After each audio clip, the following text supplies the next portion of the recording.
ಗಾಯಕ ಸೋನು ನಿಗಮ್ ಅವರ ವಿವಾದಾತ್ಮಕ ಹೇಳಿಕೆ ಕುರಿತು ಇವತ್ತು ಫಿಲ್ಮ್ ಚೇಂಬರ್ನಲ್ಲಿ ಮಹತ್ವದ ಸಭೆಯನ್ನು ಮಾಡಿದ್ರು.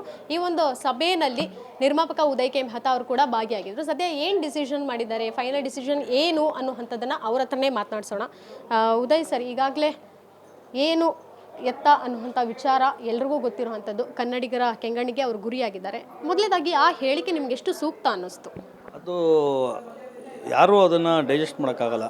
ಅದು ಎಲ್ಲರೂ ಖಂಡಿಸಲೇಬೇಕಾಗುತ್ತೆ. ಯಾಕಂದರೆ ಅವ್ರ ಕಂಟೆಕ್ಸ್ಟಲ್ಲಿ ಹೇಳಿರೋ ಕಂಟೆಕ್ಸ್ಟಲ್ಲಿ ಇದು ನಾನು ಹಿಂಗೆ ಹೇಳಿಲ್ಲ ಹಂಗೆ ಹೇಳಿಲ್ಲ ಅಂತಂದ್ರೂ ಕೂಡ ಪುಲ್ಮಾಗೆ ಹೋಲಿಕೆ ಆದಾಗ ಅದಕ್ಕೆ ಅವ್ರು ಸಮಂಜಸವಾಗಿ ಉತ್ತರ ಕೊಟ್ಟಿಲ್ಲ. ಸೊ ಮೊದಲನೇದಾಗಿ ನಾವೆಲ್ಲರೂ ನಮ್ಮ ಕನ್ನಡ ಭಾಷೆ, ನಮಗೆ ಸ್ವಾಭಿಮಾನ, ನಮ್ಮ ಭಾಷೆ ಮತ್ತು ನಮ್ಮ ಮಣ್ಣಿನ ವಿಚಾರ ಬಂದಾಗಲಿ ನಾವು ಅದನ್ನು ಯಾವುದೇ ಕಾರಣಕ್ಕೂ ಬಿಟ್ಕೊಡೋಕ್ಕಾಗಲ್ಲ. ಸೊ ಇವತ್ತು ನಾನು ವೈಯಕ್ತಿಕವಾಗಿ ನನ್ನ ಮುಂದಿನ ಸಿನಿಮಾಗಳಲ್ಲಿ ಯಾವ ಕಾರಣಕ್ಕೂ ಇನ್ನು ಮುಂದಕ್ಕೆ ಹಾಡಿಸಲ್ಲ ಅಂತ ನಾನು ನಿರ್ಧಾರ ಮಾಡಿದ್ದೀನಿ. ಕಾರಣ ಏನು ಅಂತಂದರೆ ಅದು ನಮ್ಮಂಥವ್ರಿಗೆ ಫಸ್ಟು ಬರಬೇಕು. ನಾವು ಎಲ್ಲ ಮೂರು ಬಿಟ್ಟು ನಾವು ಇದ್ದೀವಿ ಅಂದರೆ ಹಾಡಿಸ್ಕೋಬೇಕಷ್ಟೇ ಇನ್ನು ಮುಂದಕ್ಕೆ. ನನ್ನ ಅಭಿಪ್ರಾಯದಲ್ಲಿ ನಮಗೆ ಅಂಥವರು ಅವಶ್ಯಕತೆ ಇಲ್ಲ. ನಮ್ಮ ಭಾಷೆ ಮೇಲೆ ಅವ್ರಿಗೆ ಅಭಿಮಾನ ಇಲ್ಲ ಅಂದರೆ ಅಂಥವ್ರು ನಮ್ಮ ಬಂದು ಕೆಲಸ ಮಾಡೋದು ಬೇಡ. ಇದು ನನ್ನ ಒಂದು ನಿರ್ಧಾರ. ಇವತ್ತು ತುಂಬ ಜನ ಹೊಸಬರಿದ್ದಾರೆ, ಅವ್ರುಗಳಿಗೆ ನಮ್ಮ ಭಾಷಾ ಅಭಿಮಾನ ಇದೆ, ಕೆಲಸ ಮಾಡೋ ಪ್ರೀತಿ ಇದೆ. ಸೊ ಅಂಥವ್ರ ಜೊತೆ ಕೆಲಸ ಮಾಡ್ಕೊಂಡು ಹೋಗೋಣ.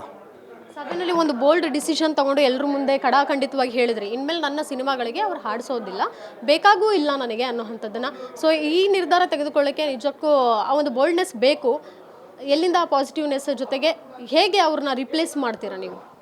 ಮೇಡಮ್, ಅದ್ರಲ್ಲಿ ಏನಿದೆ ಮೇಡಮ್, ಒಂದು ಹಾಡು ಅಂತಂದಮೇಲೆ ಒಂದು ಟ್ಯೂನ್ ಇರುತ್ತೆ, ಟ್ಯೂನ್ ಬಂದಮೇಲೆ ಒಂದು ಲಿರಿಕ್ ಇರುತ್ತೆ, ಲಿರಿಕ್ ಬಂದಮೇಲೆ ಒಂದು ವಾಯ್ಸ್ ಬೇಕಾಗುತ್ತೆ.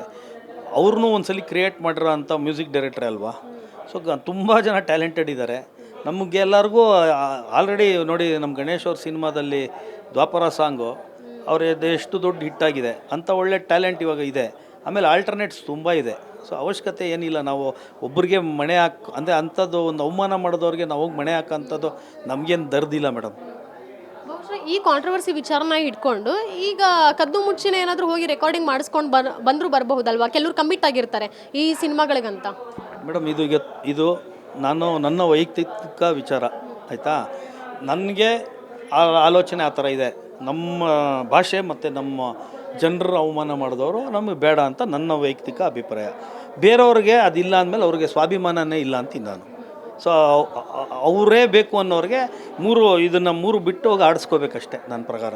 ಸರ್, ಆ್ಯಕ್ಚುಲಾಗಿ ಪ್ರೊಸೀಜರ್ ಹೇಗಿರುತ್ತೆ? ಪರಭಾಷೆ ಸಿಂಗರ್, ಒಬ್ಬ ಖ್ಯಾತ ಸಿಂಗರ್ ಅಂತ ಹೇಳಿದರೆ ಹೋಗಿಬಿಟ್ಟು ರೆಕಾರ್ಡಿಂಗ್ ಮಾಡಿಸೋ ಅಂಥದ್ದು ಎಲ್ಲ ಹೇಗೆ ಪ್ರಾಸೆಸ್ ನಡೆಯುತ್ತೆ ಅಂತ? ಮೇಡಮ್, ಏನಿಲ್ಲ, ಅದಕ್ಕೆಲ್ಲ ಮ್ಯಾನೇಜರ್ಸ್ ಇರ್ತಾರೆ, ಕೋಆರ್ಡಿನೇಟರ್ಸ್ ಇರ್ತಾರೆ. ಅದಕ್ಕೆ ಆಡ್ಸೋಕ್ಕೆ ಅಂತ ಡೇಟ್ ಕೊಡ್ತಾರೆ. ಅವತ್ತು ಹೋಗ್ಬಿಟ್ಟು ಮ್ಯೂಸಿಕ್ ಡೈರೆಕ್ಟ್ರು ಮತ್ತು ಡೈರೆಕ್ಟ್ರು ಹೋಗಿ ಹಾಡಿಸ್ಕೊಬರ್ತಾರೆ. ಒಂದೊಂದ್ಸಲಿ ಪ್ರೊಡ್ಯೂಸರು ಹೋಗ್ತಾರೆ. So it is a very common, ಏನು ರೆಗ್ಯುಲರ್ ಪ್ರೋಸೆಸ್ಸು. ಇವ್ರು ಅಲ್ಲದೇನು ತುಂಬ ಜನ ಬೇರೆ ಭಾಷೆ ಆಡೋವಂಥವ್ರು ಇದ್ದಾರೆ. ಸೊ ಯಾರೂ ಈ ಥರ ಸ್ಟೇಟ್ಮೆಂಟ್ಸ್ ಯಾರೂ ಕೊಟ್ಟಿಲ್ಲ. ಕೊಟ್ಟರೆ ನೆಕ್ಸ್ಟು ಅವ್ರಿಗೂ ಅದಾಗಬೇಕು ಅನ್ನೋದಕ್ಕೋಸ್ಕರ ನಾನು ಇವತ್ತು ಮುಂದೆ ಬಂದು ನನಗನ್ಸಿದ್ದು, ಈಗ ಯಾರೋ ಒಬ್ಬರು ಅದನ್ನು ಹೇಳಿದಾಗ ಅದರದ್ದು ಅನಿವಾರ್ಯತೆ ಅರ್ಥ ಆಗೋದು. ಸೊ ನಾನಿವತ್ತು ಅದನ್ನು ಹೇಳಿದ್ದೀನಿ. ಸೊ ನಾನು ಮುಂದೆ ಬರೋ ಸಿನಿಮಾಗಳಲ್ಲಿ ಯಾವ ಕಾರಣಕ್ಕೂ ನಾನು ಅವ್ರನ್ನ ಹಾಡಿಸಲ್ಲ. ಇದು ನನ್ನ ವೈಯಕ್ತಿಕ ನಿಲುವು. ಸೊ ನೆಕ್ಸ್ಟು ನಾನು ಸಿನಿಮಾ ಮಾಡ್ಬೇಕಾದ್ರೆ ಅದನ್ನು ಪಾಲನೆ ಮಾಡ್ತೀನಿ. ಅಲ್ಲ, ನಾನು ಆಲ್ರೆಡಿ ಹಾಡಿಸಿದ್ದೀನಲ್ಲ, 4 ಸಿನಿಮಾ ನಾನು ಹಾಡಿಸಿದ್ದೀನಿ. ಆಮೇಲೆ ಯಾವಾಗಲೂ ನನ್ನ ಸಿನಿಮಾದಲ್ಲೇ ಒಂದು ಹಾಡು ಹಾಡಿದ್ರೆ ಅವ್ರದ್ದು ಹಿಟ್ಟಾಗಿದೆ.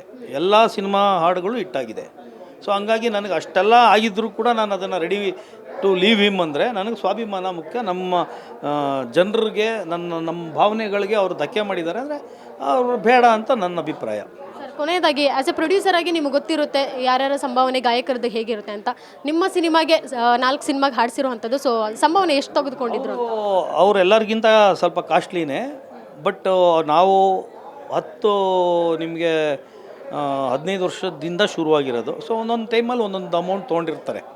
ಸೊ ಅದು ಬೇರೆ ಬಿಡಿ. ಈಗ ಕಮರ್ಷಿಯಲ್ಸು ಅವರ ಯೋಗ್ಯತೆ ಅನುಸಾರ ಅವ್ರಿಗಿರುತ್ತೆ, ಅದು ತಗೋತಾರೆ. ಬಟ್ ಇವತ್ತು ಅವ್ರು ಮಾಡಿರೋದು ಏನು ಗೊತ್ತಾ, ಅದೆಷ್ಟು ಕೋಟಿ ಕೊಟ್ಟರು ನಮಗೆ ಅದು ಮರೆಯೋಕ್ಕೆ ಸಾಧ್ಯ ಆಗಿಲ್ದಿರೋಂಥ ನೋವು. ಸೊ ಈ ನೋವು ಅವ್ರು ಮಾಡಬಾರ್ದಾಗಿತ್ತು. ಇದು ಮಾಡಿದ್ದಾರೆ ಅಂತಂದರೆ ಅವರು ಎಲ್ಲೋ ಬುದ್ಧಿ ಸ್ಥಿಮಿತ ಇಲ್ಲ ಅನ್ನೋ ಲೆಕ್ಕದಲ್ಲಿ ಮಾಡ್ಕೊಂಡಿದ್ದಾರೆ ಅಂತ ನನ್ನ ಭಾವನೆ. Thank you so much sir. So ಇದಿಷ್ಟು ನಿರ್ಮಾಪಕ ಉದಯ್ ಕೆ ಮೆಹ್ತಾ ಅವರ ಮಾತಾಗಿತ್ತು. ಕ್ಯಾಮ್ರಾ ಪರ್ಸನ್ ಧನುಷ್ ಜೊತೆಗೆ Keerthi Patil, guarantee news, Bengaluru. Guarantee news, ಸುದ್ದಿ ಖಚಿತ, ನ್ಯಾಯ ನಿಶ್ಚಿತ.